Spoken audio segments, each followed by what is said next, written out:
안녕하세요. 아이언입니다. 오늘은 8월 12일 월요일 상장하는 뱅크웨어 글로벌의 최종 유통 물량과 필수 정보를 알아보도록 하겠습니다.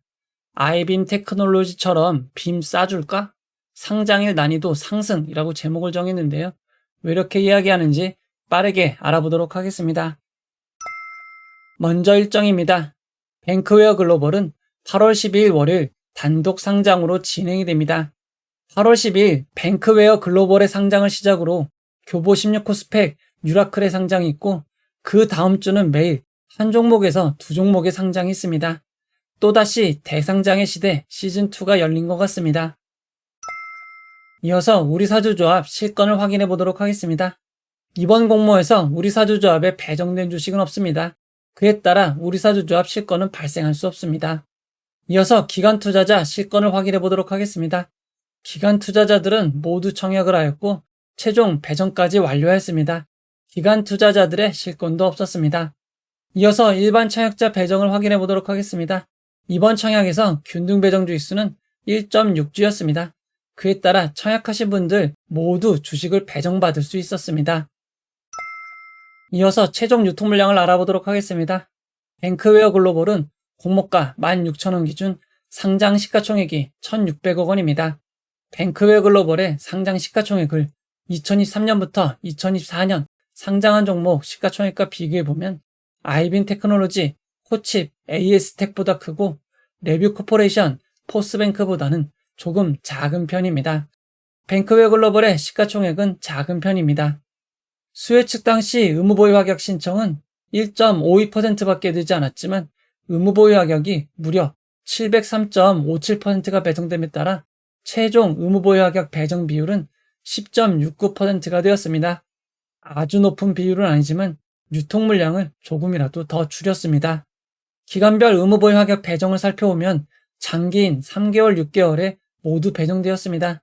장기의 의무보유 하격이 많이 배정된 건 좋은 일이지만 절대적인 비율이 크지 않아 별 의미는 없을 것 같습니다. 상장일 유통가능 비율은 35%이고 시가총액을 반영한 상장일 유통가능 금액은 560억 원입니다. 이어서 주체별 유통 물량을 알아보도록 하겠습니다. 최종 상장일 주체별 유통 물량 비율을 살펴보면 기존 주주가 63.22%, 일반 청약자가 10%, 국내 기관이 18.99%, 해외 기관이 7.8%입니다. 해외 기관 비율이 7.8%로 조금 높은 편이지만 기존 주주 비율이 63.22%인 점이 훨씬 더 중요한 것 같습니다. 금액으로도 작지 않은 354억 원입니다. 뱅크웨어 글로벌의 상장일 매각 가능한 주주들을 살펴보면 해외 투자자와 벤처금융, 1% 이상 주주 9명, 1% 미만 주주, 소액 주주 30명으로 구성되어 있습니다. 상장일 매각 가능한 주주들을 비율로 살펴보면 API 홍콩이 36.7%, 벤처금융이 42.1%, 1% 이상 주주 9명이 7.9%, 1% 미만 소액주주가 13.3%입니다. 상장일 매각 가능한 주주들의 대부분은 해외 투자자와 벤처금융입니다. 상장일 매각 타이밍이 매우 빠른 벤처금융 비율이 높은 점은 단점입니다. 뱅크웨어 글로벌의 주주 중 상장일 매각 가능 지분율이 가장 높은 AIP 홍콩이라는 주주가 있습니다. 해당 주주는 엔트 파이낸셜로 알려지기도 했던 엔트그룹입니다. 엔트그룹은 알리바바 그룹의 핀테크 계열사입니다. 이전에 상장했던 카카오페이 2대 주주였던 알리페이와 똑같다고 보시면 됩니다. 카카오페이의 2대 주주였던 알리페이는 상장일에는 매각이 없었지만 이후 블록딜로 일부 지분을 지속적으로 매각하였습니다. 그리고 지분을 매각할 때마다 주가가 급락했던 점 주의하시기 바랍니다. 뱅크웨어 글로벌의 소액주주 숫자는 42명으로 상당히 적은 편이고 비상장 플랫폼에서 거래 내역도 없습니다. 따라서 뱅크웨어 글로벌의 주주분들은 일반 개인은 아닌 것 같습니다. 기존 주주분들의 추정 취득단가를 알아보도록 하겠습니다. 무상증자를 반영할 경우 기존 주주분들의 취득단가는 공모가보다 상당히 낮은 6,782원, 8,365원입니다. 그리고 임직원분들에게 부여된 주식매 선택권, 스톡옵션도 있습니다. 공모가보다 상당히 낮은 1,667원으로 의무보유 없이 바로 행사 가능한 수량이 96,150주가 있습니다. 공모가 기준으로 그리 크지 않은 15억 4천만 원입니다. 상장 이후 보통주로 전환될 수 있는 전환사채나 우선주는 없습니다. 뱅크웨어 글로벌의 상장일 유통물량을 2023년부터 2024년 상장 종목 유통물량과 비교해보면 시지트로닉스, SOS랩보다 조금 더 많고 버넥트, 큐로셀, 동인기업보다는 조금 적은 수준인 것을 알 수 있습니다. 2023년 6월 말 이후 상장 종목 유통물량과 비교해보면 해당 기간 평균 상장일 유통금액이 388억 원인 것을 감안할 때 조금 큰 편입니다.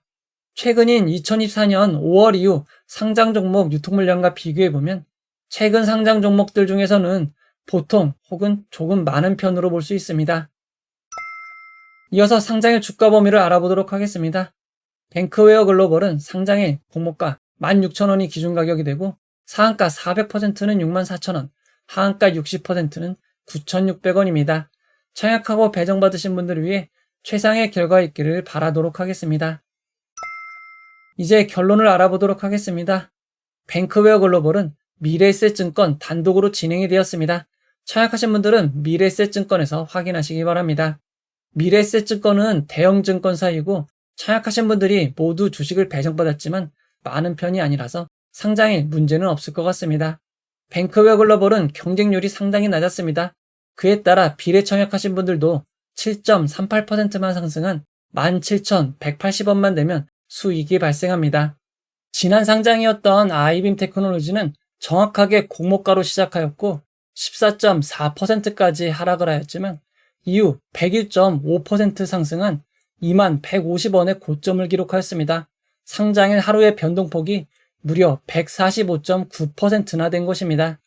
아이빔 테크놀로지는 규모가 작은 편이었고 기존 주주 비율이 26.79%밖에 되지 않았습니다. 이렇게 얼마 되지 않은 기존 주주들이지만 상장 초반 매각 물량을 적극 매도한 것으로 밝혀졌습니다.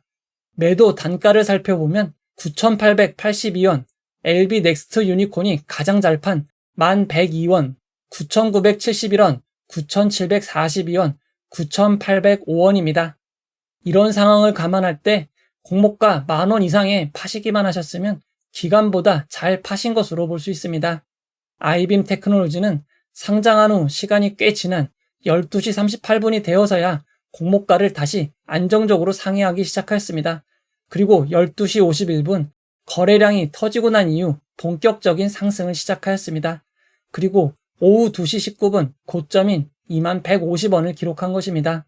기관 투자자, 외국인 투자자들이 매우 빠르게 매도하였고 그에 따라 초반 주가가 하락하였지만 이후 갑자기 개인 투자자들의 매수가 몰리며 급상승을 기록하였습니다. 현재는 다시 공모가로 회귀 중인 상황입니다. 이처럼 어떤 종목도 개인 투자자의 수급만 몰리면 상승은 가능합니다. 하지만 아이빔 테크놀로지에 비해 뱅크웨어 글로벌은 상장의 유통 물량이 훨씬 크고 기존 주주 비율이 훨씬 많습니다. 이런 점을 고려하면 아이빔 테크놀로지와 같은 상황은 기대하기 어렵습니다. 그래도 최근 상장이 이어지며 지속적으로 고점이 하락하였는데 아이빔 테크놀로지가 반등을 만들어준 점은 좋은 점입니다.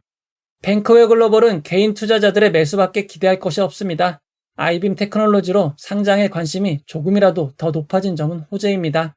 상장일 초반 개인 투자자들의 매수는 급감하고 있고 기관 투자자들이 빠르게 매도하고 있다는 것이 확인된 점은 악재입니다. 금요일 미국 증시가 상승으로 마감되어 주중 주가 급락 관련 악재는 모두 해소된 것으로 보입니다. 뱅크웨어 글로벌은 기대치가 낮았던 만큼 수익을 주면 감사하게 매도하시면 될 것 같습니다. 객관적인 지표로는 상당히 쉽지 않아 보이는 상장이지만 단독 상장은 언제나 알 수 없습니다. 상장일은 전일 미국 지수, 테마주 형상 등에 따라 예측하기 어려운 일들이 발생합니다. 상장일 진행되는 라이브를 통해 여러분들과 함께 상황을 살펴보도록 하겠습니다. 이 영상은 후원회원 여러분들의 후원과 구독자 여러분들의 슈퍼땡스, 댓글을 통한 따뜻한 격려를 통해 제작되었습니다. 항상 고맙습니다. 이 영상은 투자 권유가 아니며 투자는 오롯이 투자자의 판단으로 이루어져야 합니다. 긴 영상 봐주셔서 고맙습니다.